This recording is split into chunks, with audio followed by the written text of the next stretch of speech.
les portes vers la supraconscience. De Jean-Pierre Aulas. Le rêve est-il un phénomène astral ou mental? Quand on rêve, on se demande souvent si le rêve a une connotation astrale ou s'il est de nature mentale. Et lorsqu'on s'approche du monde de l'invisible ou de l'occulte, on s'intéresse éventuellement à comprendre ce qui se passe sur ces plans et quelles activités pourraient y être menées. Le rêve est donc un terrain souvent inconnu pour beaucoup de gens, qui semble exercer une influence importante sur l'évolution de l'individu. Rêve astral ou rêve mental. Au cours de leur vie, les gens sont amenés à se souvenir, à un moment donné, des cauchemars qu'ils ont vécus, des rêves qui, dans certains cas, sont prémonitoires. Certains scientifiques ont même étudié les rêves en programmant des personnes pour qu'elles rêvent d'une certaine manière dans le but technique d'obtenir des résultats. Est-il possible, a priori, à partir de notre état conscient, de notre état de veille, pour employer leurs termes, de conditionner notre esprit à rêver d'une certaine manière, de rêver en nous programmant, alors que nous sommes éveillés? Pouvons-nous programmer nos rêves en disant « Bon, cette nuit, je veux rêver de ça » et faire quelque chose avec ces rêves, développer ou travailler sur ce rêve de manière qu'il y ait une suite, une progression chez l'individu dans sa vie d'éveillé après s'être réveillé le lendemain matin ou celui d'après. On peut se programmer, le mot « programmer » n'est pas tout à fait exact, nous ne sommes pas des ordinateurs. Mais dans la mesure où l'être humain a un esprit éveillé est un esprit qui est avant tout conscient des plans. Il faut être conscient des plans pour pouvoir vivre les rêves qui sont des modèles d'études, des sources d'études, des façons d'étudier la vie, notre vie ou celle des autres. Si l'on n'est pas conscient des plans, cela est utile à ce moment-là car on est soumis à des courants de conscience astrale qui sont régis par le domaine astrologique de notre conscience, en ce sens. Au niveau de notre conscience, c'est la même chose. En fonction des positions planétaires, nous vivons des états de conscience qui nous sont favorables ou défavorables en raison des courants astraux qui régissent de manière considérable une grande partie de la conscience humaine. Mais lorsque l'être humain devient conscient, c'est-à-dire qu'il est conscient des plans, et qu'il a donc un esprit éveillé, il devient en quelque sorte plus ou moins conscient de lui-même, il devient, en quelque sorte, le gardien de son propre seuil astral. En ce sens qu'il est capable, dans l'état de sommeil, de manipuler par lui-même toutes les informations extraordinairement complexes qui sont à la base des informations du rêve, du mouvement du rêveur. Ainsi, si l'être humain est conscient des plans, c'est-à-dire s'il a un esprit très éveillé, il est plus conscient, il est plus éveillé, il est plus capable dans le rêve. Ainsi, lorsqu'il se trouve au seuil de sa conscience occulte, de pouvoir travailler avec ses énergies et de les filtrer.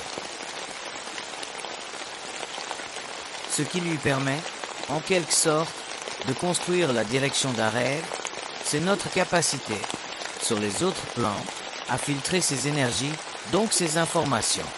Si l'on n'est pas conscient des plans, c'est plus difficile car on n'est pas capable de se donner une direction au niveau de l'éveil qui se poursuive dans le sommeil. Pour que la direction se poursuive pendant le sommeil, il est nécessaire que l'être humain ait une conscience des plans suffisamment avancée afin que son esprit reste éveillé lorsqu'il est endormi. Même s'il dort, son esprit reste éveillé et à ce moment-là, cela dépend des individus. Plus l'être est conscient, plus il est capable de formuler dans le monde des rêves les paramètres de sa conscience, en ce sens qu'il est capable de formuler les besoins de sa conscience. Il est capable d'établir sur ses plans des formats d'éveil interne, c'est-à-dire qu'il est capable de créer des conditions, des limites sur le plan astral, à l'intérieur desquelles il travaillera. Ensuite, plus il est conscient, plus ses limites sont vastes, puis elles sont vastes, puis elles sont vastes, et c'est ce qui conduit finalement l'être humain à pouvoir se déplacer sous forme astrale. Puis cela va encore plus loin, jusqu'au plan éthérique, et ainsi de suite, et ainsi de suite. Ainsi, pour que l'être humain puisse travailler sur le plan du rêve, pour qu'il puisse utiliser son propre rêve, pour qu'il puisse aller chercher des informations utiles au niveau de sa vie quotidienne ou de celle des autres, il doit être conscient des plans. Comment peut-on prendre conscience des plans? Car, quand on parle de plans, on parle de quelque chose qui n'est pas perceptible dans la vie quotidienne. La conscience des plans repose fondamentalement sur le principe de la reconnaissance par l'ego que la pensée vient d'ailleurs. Dès lors que l'ego reconnaît que la pensée vient d'ailleurs, son esprit peut facilement se diriger ailleurs, il peut facilement changer de plan, passant du plan psychologique sur le plan psychique. Du plan psychique, passer sur le plan occulte de l'esprit. Du plan occulte de l'esprit, entrer dans le plan mental intégral. Du plan mental intégral, commencer à recomposer ce plan, le retravailler, puis se substituer en tant qu'ego pour devenir simplement, en partie, une conscience morocielle. Puis ça monte, ça monte, ça monte, c'est un processus de définition de la conscience. Ce sont des couches d'énergie. Ensuite, si l'être humain est conscient que la pensée vient d'ailleurs, à ce moment-là, il a déjà accès à des modes de perception sur les autres plans qui sont en harmonie avec sa conscience sur le plan matériel. Mais s'il n'est pas conscient que la conscience vient d'ailleurs ou que la pensée vient d'ailleurs, il lui est difficile de manipuler les courants astraux car il n'aura pas l'éveil de conscience nécessaire pour les manipuler. Ce qui nous permet de manipuler le rêve ou de faire des rêves qui sont à la hauteur de notre conscience ou de notre évolution dans le rêve, c'est notre capacité à être conscient de l'ailleurs. À ce stade, cela devient plus facile, puis avec le temps, cela deviendra de plus en plus facile, de sorte que l'être humain, une fois qu'il sera suffisamment détaché de son corps physique, c'est-à-dire qu'il se sera suffisamment libéré dans le rêve de tous ces problèmes psychologiques liés à l'ego durant la journée, l'être humain pourra simplement travailler à modeler cette information, la rediriger vers lui-même, la réimprimer sur le plan éthérique de sa conscience, de sorte que le lendemain, matin, il puisse s'en souvenir et ensuite l'utiliser. Il y a des personnes qui sont en proie à des rêves qui se répètent de manière cyclique, en ce sens qu'ils restent gravés dans leur esprit pendant des années et des années. Le simple fait d'être conscient que la pensée vient d'ailleurs suffit pour pouvoir affronter cette obsession dans le rêve pendant le sommeil. Lorsque vous prenez conscience que la pensée vient d'ailleurs, ce que vous faites techniquement, c'est renverser la conscience astrale, renverser le pouvoir de l'âme sur l'ego, neutraliser la puissance des souvenirs, car à ce moment-là, vous vous reconnectez à des niveaux de conscience qui sont très perfectionnés, très évolués, très avancés, qui sont techniquement cosmiques ou universels. Et à ce moment-là, lorsque vous observez votre rêve ou vivez l'expérience du rêve à travers cette nouvelle lumière, vous ne pouvez plus succomber aux effets astraux ou aux courants astraux qui génèrent les rêves, une sorte de moquerie de la conscience humaine. Mais pour cela, l'être humain doit se rapporter à la nature de sa propre conscience d'une manière nouvelle, créative, fondée sur les nouvelles lois de l'évolution que l'on commence à découvrir depuis un certain nombre d'années, pour parvenir enfin à se dissocier complètement du pouvoir de l'âme sur sa propre conscience. C'est le pouvoir de l'âme sur la conscience qui fait que les êtres humains sont contraints de subir des rêves cycliques comme ceci. C'est le pouvoir de l'âme sur la conscience qui fait que l'être humain n'est pas réellement intelligent. Intelligent au sens d'être capable de manipuler, de traiter ces informations à sa guise. Si l'être humain était capable de les traiter à sa guise sans devenir subjectif, sans devenir en aucune façon subjectif par rapport à ce qui se passe dans sa conscience, l'être humain serait très avancé dans sa conscience. Probablement que l'évolution future de l'humanité au cours des siècles à venir résidera précisément dans cette capacité de l'être humain à pouvoir enfin élaborer l'information occulte de sa propre conscience. L'être humain n'a jamais élaboré l'information qui s'est produite dans sa conscience, il l'a subie pendant des siècles et des siècles et des siècles. Aujourd'hui, il commence à l'élaborer. C'est un peu comme la différence entre nous aujourd'hui et nous il y a 40 ou 50 ans. Pourquoi y avait-il des phénomènes absolument abominables dans le monde?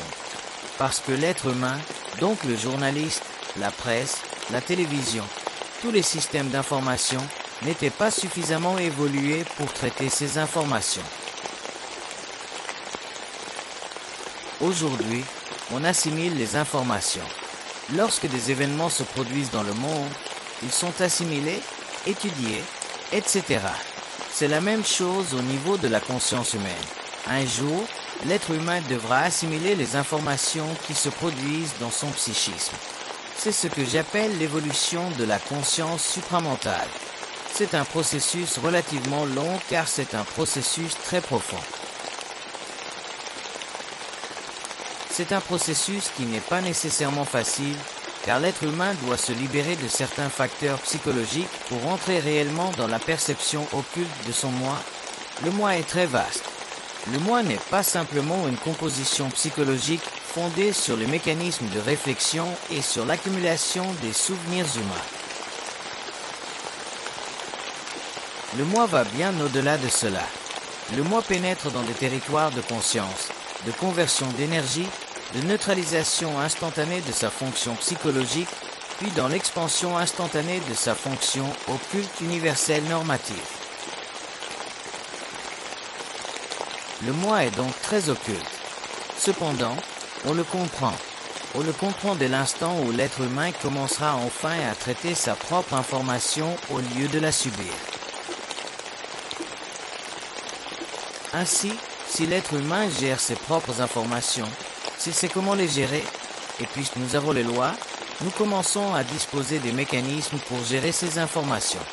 À ce stade, l'être humain pourra commencer à entrer en conscience sur ces plans, pour ensuite éventuellement passer d'une conscience purement astrale à une conscience morontielle, et ainsi de suite.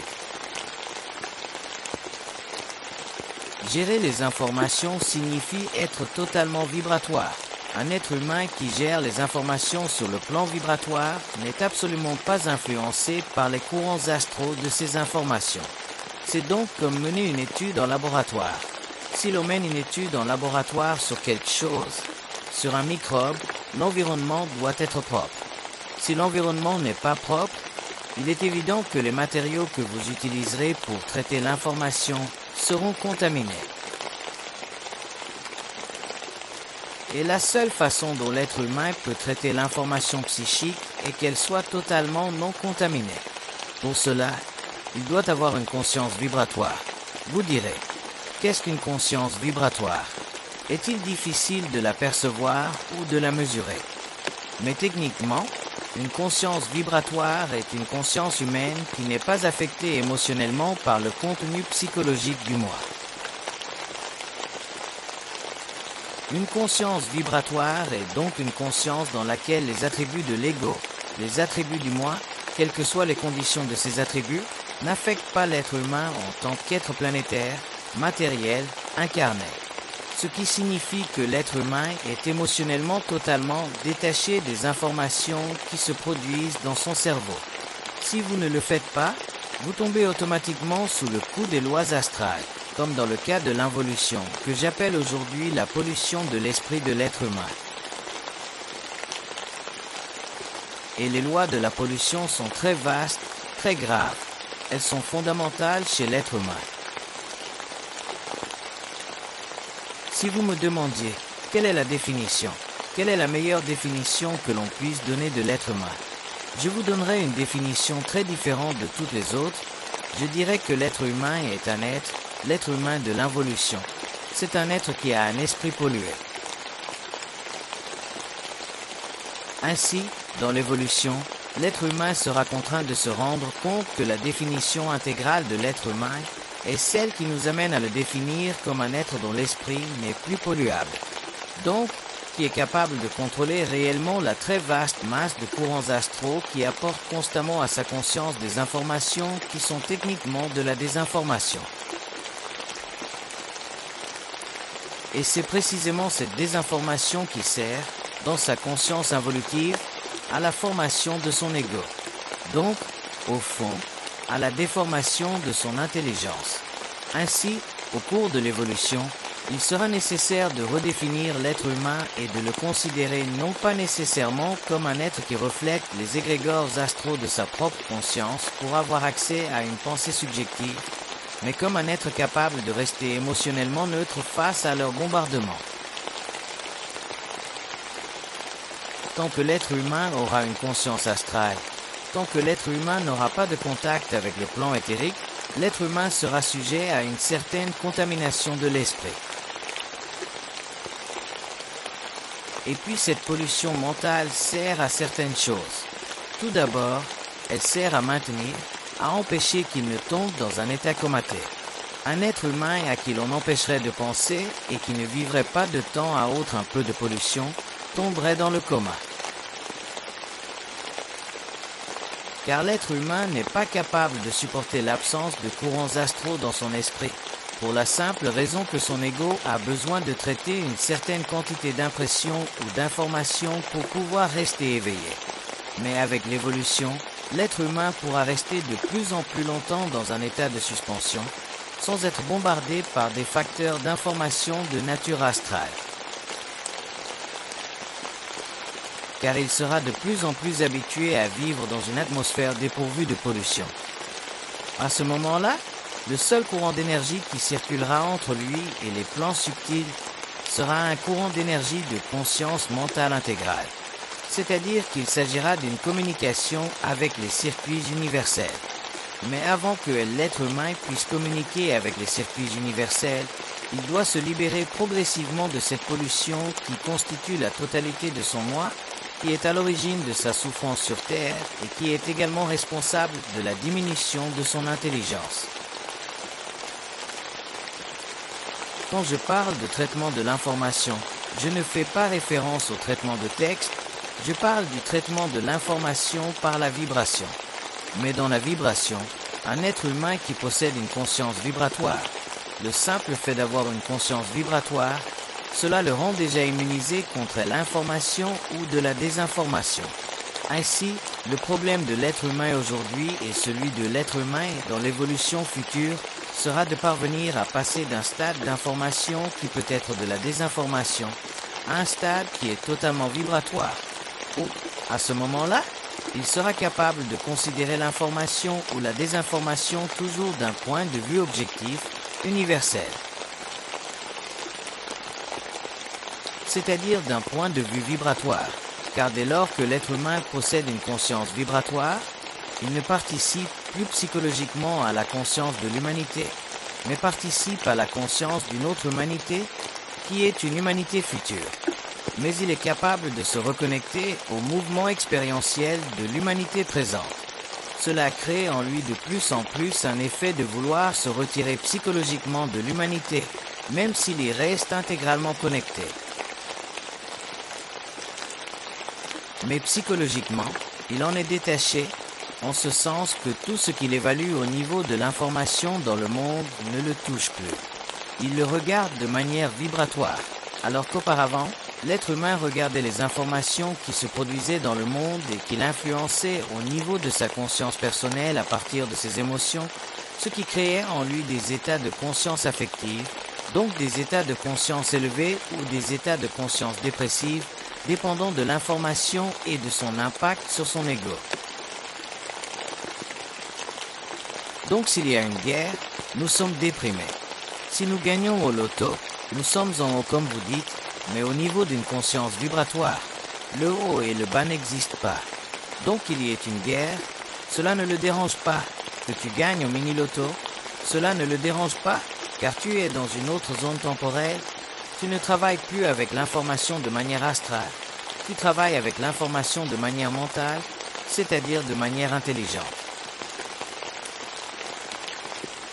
Et pour traiter l'information de manière intelligente, l'être humain ne doit pas pouvoir émotionnaliser cette énergie, émotionnaliser cette information, donc l'astraliser.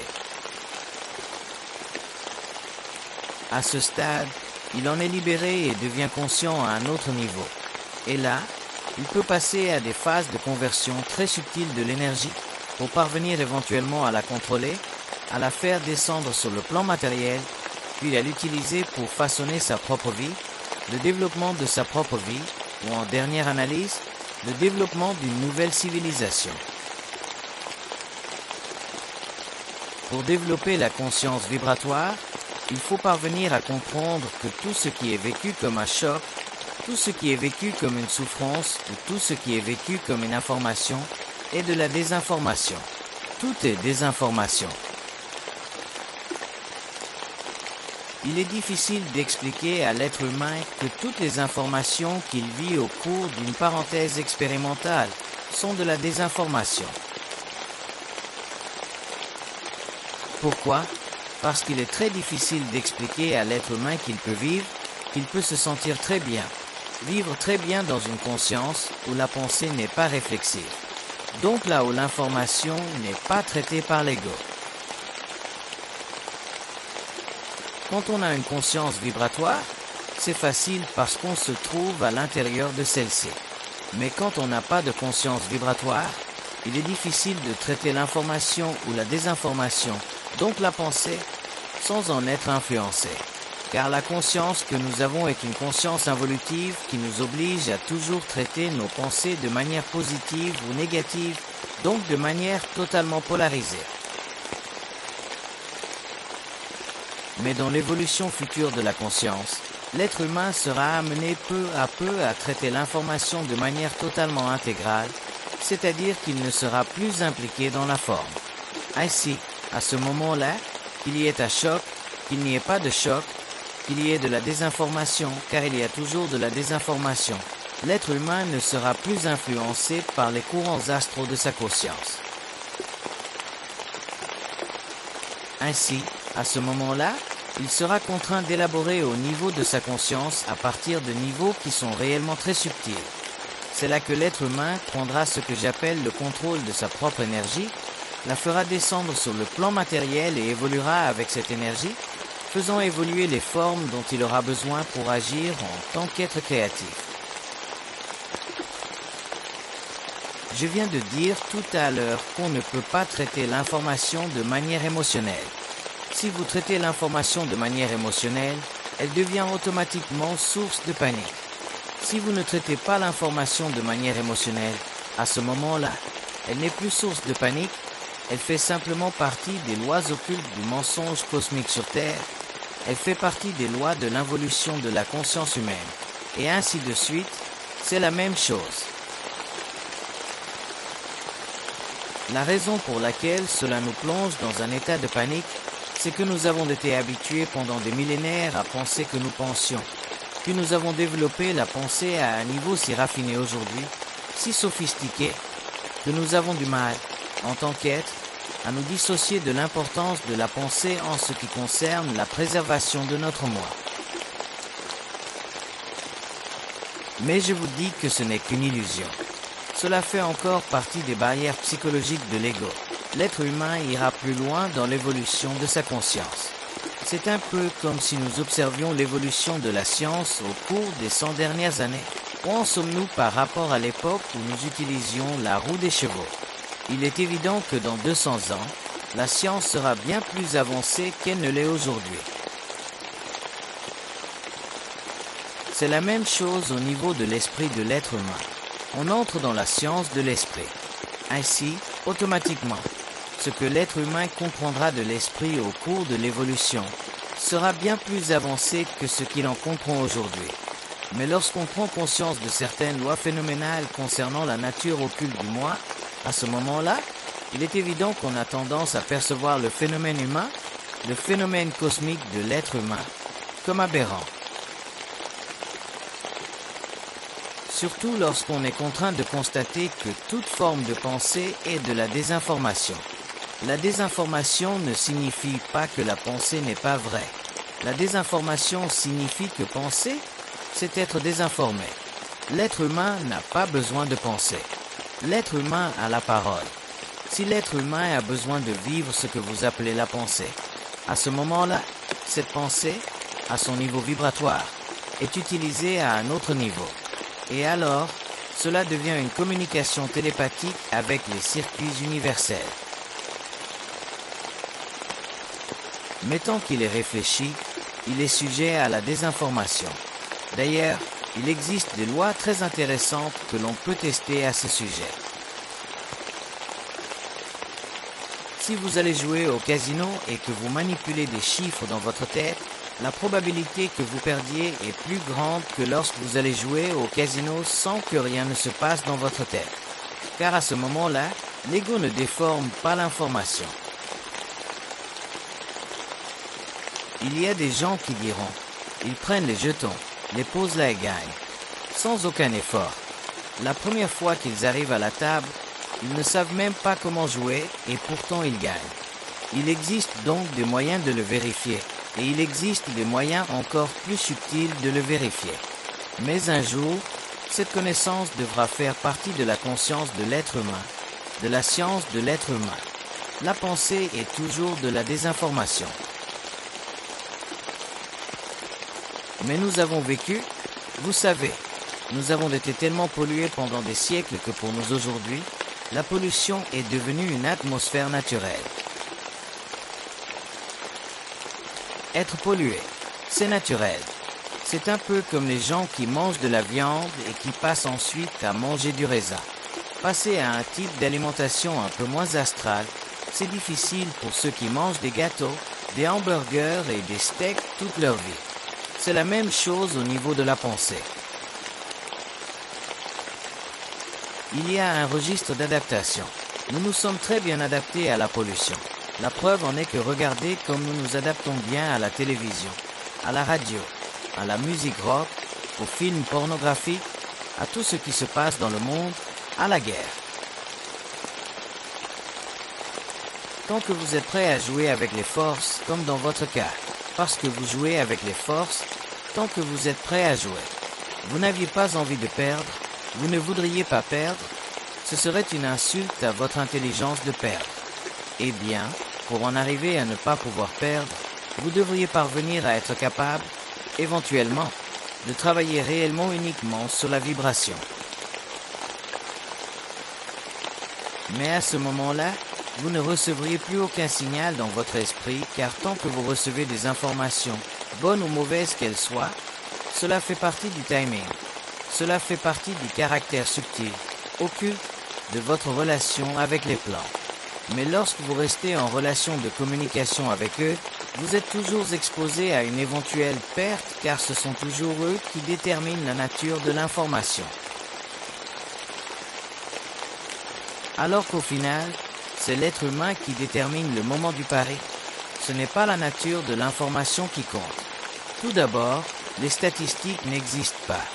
Les statistiques existent pour l'être humain parce qu'il est obligé de compiler des informations, des événements de manière mathématique pour découvrir dans cette masse d'informations des pics, des sauts. C'est normal, parce qu'il ne va pas vers l'infini d'un côté, il va d'un côté puis de l'autre. Si elle allait vers l'infini d'un côté, il n'y aurait pas de statistiques. Mais dans le cas d'un être humain qui est conscient, qui travaille avec la vibration, qui n'est pas intéressé à se laisser entraîner dans le jeu des statistiques, et pour ne pas se laisser entraîner dans le jeu des statistiques, il est absolument nécessaire qu'il travaille en fonction de la vibration. Alors c'est la vibration qui déterminera le moment de son action. En déterminant le moment de son action, il effectuera son déplacement, mais ne pourra pas perdre car s'il perd, cela signifie qu'il n'est pas encore suffisamment conscient pour contrôler la vibration. Il y a donc encore des registres astraux subtils là-bas. Et c'est ainsi qu'il est traité, puis traité dans ses énergies, jusqu'à ce qu'un jour l'être humain ait le pouvoir sur la matière. C'est la désastralisation de la finance. Mais cela fait partie de l'évolution de l'être humain. C'est un long processus. Vous êtes désinformé parce que vous vous laissez, surtout dans votre cas, où vous n'êtes plus conscient. Vous vous laissez faire pour que l'information soit traitée par les forces. Donc les forces, ça marche. Ensuite, vous êtes assez intelligent pour aller un peu à l'encontre des forces. Ce qui est positif, car cela vous permet d'intégrer leur énergie. Cependant, à un certain moment, il y a un changement de croupier. Alors les forces diront, maintenant, tu vas perdre. Et c'est là que vous devriez être assez conscient pour vous retirer de la table. Cela nous ramène à votre question. Comment puis-je l'être? Vous le serez dans la mesure où vous perdrez un certain nombre de fois. Ensuite, vous en aurez tellement marre de perdre qu'un jour, même une petite perte vous offensera. Et lorsque vous en serez arrivé au point de vous sentir offensé dans votre intelligence par une petite perte, à ce moment-là, vous n'y irez plus. Ou si vous y allez, ce sera pour ne pas perdre. Même dans ce cas, intérieurement, les conditions changeront, en ce sens que vous ne pourrez plus jouer plus d'une fois à une table, vous jouerez une fois, une main, un coup. Car cela fait partie de l'évolution de la conscience mentale par rapport aux courants astraux de la finance sur le plan matériel. L'individu qui ne veut plus perdre n'essaie plus, il travaille puis va faire autre chose. Cela signifie donc que les personnes qui se laissent manipuler au niveau de l'information sont des personnes qui, au fond, doutent de l'information qu'elles reçoivent, puis se laissent manipuler par cette information sur le doute. Il est impossible de ne pas douter des informations car, même dans une série d'événements, on finira par vous désinformer. Car cela fait partie du jeu des forces sur le plan matériel. Un être humain qui ne douterait pas des informations serait un être humain qui ne traiterait pas les informations dans son esprit. Il n'y aurait pas de traitement de l'information. Alors, à ce moment-là, vous arriveriez à la table et vous verriez qu'il n'y a aucune communication possible entre vous et le double. Lorsqu'il n'y a plus aucune communication possible entre vous et le double, il n'y a plus aucun traitement de l'information. À ce moment-là, c'est l'être humain qui gère. Mais tant qu'il y a de l'information entre l'être humain et le double, même s'il y a communication, ce n'est pas l'être humain qui gère, c'est le double. Il peut gérer en sa faveur ou à son détriment, selon l'expérience de l'individu et la mesure dans laquelle il parviendra à amener l'individu à comprendre les lois occultes de la statistique. Si vous êtes vraiment dégoûté par les plantes, si l'être humain en vient à être vraiment dégoûté par les plantes, en d'autres termes, si l'être humain en arrive un jour à éprouver une haine occulte pour les plantes, il ne lui faudra pas longtemps pour changer de camp. C'est là le problème avec l'être humain, c'est que l'être humain, tout d'abord, l'être humain n'est même pas conscient des plantes, puis ceux qui prennent conscience des plantes sont en amour spirituel avec les plantes. Il s'agit donc simplement d'une extension à un autre niveau du mensonge, jusqu'à ce que ces personnes soient suffisamment initiées pour ne plus éprouver réellement d'amour pour les plantes. Et à ce moment-là, l'énergie astrale est fortement divisée. La partie de l'énergie astrale liée à l'amour est utilisée pour les êtres qui doivent bénéficier de cette vibration, et la partie liée à la haine est totalement dirigée vers les forces occultes. De sorte que l'être humain en viendra finalement à haïr tout ce qu'on appelle aujourd'hui l'occulte. Au cours de ce processus, l'être humain intégrera sa propre énergie. Au cours de ce processus, l'être humain pourra la faire descendre sur le plan matériel, l'utiliser de manière créative. Une personne qui parvient à prendre conscience de détester une pensée qui la désinforme peut-elle, une fois endormie, détester de la même manière? Non, car dans le sommeil, les pensées se simplifient au niveau de l'image puis de la forme. Ainsi, dans le sommeil, les pensées ne sont pas contenues dans l'ego. Les pensées sont simplement placées dans un mouvement rotatoire autour de son périsprit. À ce moment-là, l'être humain, en tant qu'être pensant dans l'ego, devient simplement une formulation psychique de son moi désincarné. Dans le rêve, même si vous êtes conscient, vous n'êtes jamais conscient comme vous l'êtes dans l'ego. Vous êtes simplement préconscient comme vous le seriez dans la mort. Dans le rêve, vous êtes préconscient comme si vous étiez dans la mort. Il y a une grande différence entre la conscience et la préconscience. La conscience est notre capacité à traiter les informations par la réflexion. La préconscience est notre capacité à traiter les informations sous forme de symboles, de formes, sur un plan qui sera astral. Mais la préconscience nous permet, dans le rêve, d'étudier, j'appellerais cela un flux d'informations, d'interagir avec lui, en fonction de notre niveau de conscience. Ainsi, une personne qui serait très consciente dans le rêve pourrait éventuellement parvenir à manipuler suffisamment les informations qui s'y trouvent, de sorte que, sur le plan matériel, se produisent des événements qui coïncident avec cela. Cela fait partie du préconcis et le préconcis dans le rêve fait déjà partie des attributs occultes du moi en connexion avec sa lumière. Ainsi, un être humain très conscient dans ses rêves est déjà davantage dans sa lumière et dans son ego lorsqu'il est éveillé.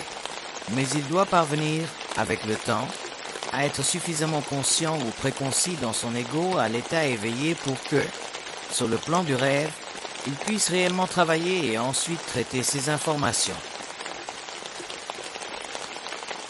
À ce stade, l'être humain disposera de pouvoirs occultes et pourra prendre des décisions sur des plans qui influenceront la conscience de l'être humain sur Terre ou les événements sur Terre.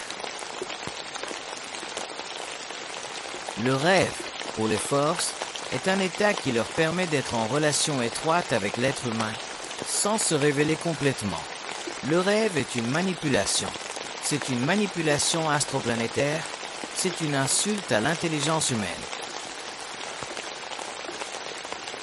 Rêver signifie ne pas accéder sur le plan éthérique. Rêver là-bas, un être humain qui rêve est un être humain qui ne peut pas accéder sur le plan éthérique. Il n'y a donc aucune conscience morocielle dans le rêve. Il y a simplement une conscience astrale. Cependant, le rêve est suffisamment utile et peut être géré par l'être humain qui possède une certaine conscience, car dans le rêve, il y a une suspension de l'ego. Et dès qu'il y a une suspension de l'ego vis-à-vis des forces, il y a toujours la possibilité pour elles de travailler plus conjointement avec l'être humain. Mais dès que l'ego est impliqué, les forces ne peuvent pas travailler conjointement avec l'être humain car celui-ci astraliserait ses relations. Ainsi, automatiquement, l'être humain tomberait dans la magie noire. L'être humain tomberait dans le pouvoir, dans la recherche du pouvoir. Alors que dans le rêve, il n'y a aucun problème. C'est là que le rêve est important. Mais d'un autre côté, le rêve, en définitive, est encore une continuité sur le plan astral. C'est encore une continuité des jeux qui se déroulent entre l'être humain et l'invisible et qui sont joués par l'invisible. Et un jour, il arrivera un moment où l'être humain en aura assez de rêver, et à ce moment-là, il passera du plan astral du rêve au plan morontiel de la conscience, de la préconscience. Et à ce moment-là, lorsque l'être humain passera au plan morontiel de la préconscience, l'être humain deviendra sur Terre un être solaire. L'être humain prendra des décisions qui influenceront le monde, qui influenceront la politique dans le monde, qui influenceront les mouvements dans le monde, et c'est ainsi que s'établira sur Terre ce que j'appelle une régence planétaire afin que, finalement, les affaires de l'être humain, des hommes, sur Terre, puissent être ramenées dans un ordre cosmique en évolution. Un rêve prémonitoire est simplement une constatation qui se fait dans la conscience de l'ego en suspension astrale, car existe une certaine sensibilité qui lui permet d'élaborer les informations d'une certaine manière. C'est cela le rêve prémonitoire. D'ailleurs, tout le monde fait des rêves prémonitoires, mais tout le monde n'a pas la même capacité à élaborer les informations. Il y a des personnes qui ont une grande capacité à les élaborer, il y en a d'autres qui ont une capacité moindre à le faire. Mais tous les êtres humains ont accès aux rêves prémonitoires. Il s'agit toutefois d'élaborer l'information. Et pour le traiter, il faut être conscient. Il faut donc avoir suffisamment modifié le coefficient psychique de l'ego pour que, lorsque l'être humain vit le rêve, Celui-ci s'imprime dans le corps éthérique qui est la matrice psychique de son moi matérialisé, afin de pouvoir finalement l'utiliser sur le plan matériel pour en faire quelque chose ou pour l'étudier. Une étude conduit à une prise de conscience. La prise de conscience peut éventuellement conduire à une décision en fonction du stress psychique imposé à l'être humain, car l'être humain ne prend pas de décision. Même dans le conscient, il ne prend pas de décision tant qu'il n'est pas acculé. Il semble que l'on prenne des décisions lorsqu'on vit un stress.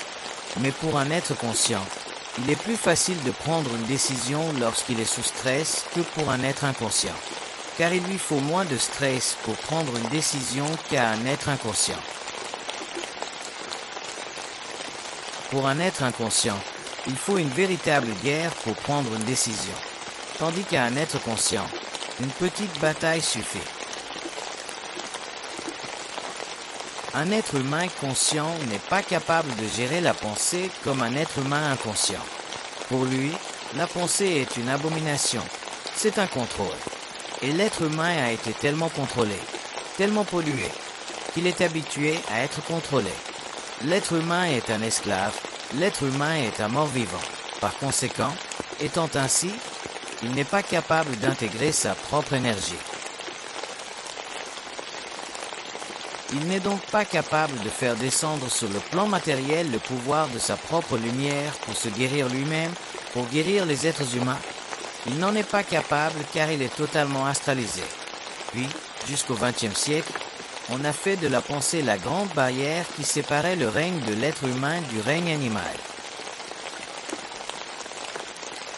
Ce qui se passe, c'est que lorsque l'être humain aura une conscience vibratoire, il sera alors évident que son évaluation de la vie ou des systèmes de vie, son évaluation des valeurs, son évaluation de ce que nous appelons l'existence, le mouvement expérientiel de la conscience planétaire, seront très différentes de celles d'un être humain inconscient. Et à ce moment-là, il prendra une décision concernant lui-même, tout seul. Il sera capable de supporter ces mouvements en les supportant parce qu'il aura intégré sa propre énergie. Plus il progressera dans le développement de sa conscience, de sa préconscience et ainsi de suite, et l'être humain finira par ne plus appartenir à la 5e race racine, c'est évident. La 5e race racine poursuivra donc son évolution. L'être humain participera à une autre évolution. Cela fera partie du caractère unique de sa conscience morocielle. On ne peut pas observer ou étudier l'être humain en évolution, qui serait daté à partir de maintenant, en relation avec des facteurs psychologiques qui ont défini sa conscience involutive. Le nouvel être humain est un être humain nouveau et véritablement nouveau. Très simplement, c'est un peu comme les Atlantes puis les Rishis, la fin de la 4e race racine, le début de la 5e race racine, la fin de la 5e race racine, le début de la 6e race racine, ce qui viendra un jour à la fin de la 6e race racine, le début de la 7e race racine, et enfin l'évolution jupitérienne. Ainsi, quand on parle de l'évolution de l'être humain, on parle d'une nouvelle science. Ainsi aujourd'hui, au XXIe siècle, à la fin de l'involution, à la fin de l'incarnation de l'âme, à la fin du très long processus de développement de l'ego, nous sommes arrivés à un point où l'être humain doit retourner à la source. Revenir à la source ne signifie pas se replonger dans la spiritualité. Revenir à la source signifie la faire exploser complètement, car elle ne fait plus partie des conditions évolutives, elle ne fait plus partie du fait qu'il n'y aurait pas de conscience mentale. Pendant l'involution, la spiritualité était nécessaire car l'être humain était naïf, l'être humain n'était pas suffisamment stimulé mentalement par l'énergie pour pouvoir comprendre les mystères par lui-même. Il était contraint de se faire expliquer les mystères par d'autres personnes, par d'autres situations, par d'autres institutions. Mais dans l'évolution, c'est l'être humain lui-même qui étudiera les mystères, pas les autres. S'il décide d'en parler, il en parlera. S'il décide de ne pas en parler, il n'en parlera pas. cela dépendra des conséquences de ce qu'il saura. En d'autres termes, dans la conscience évolutive, les religions, l'institutionnalisation involutive seront totalement inexistantes.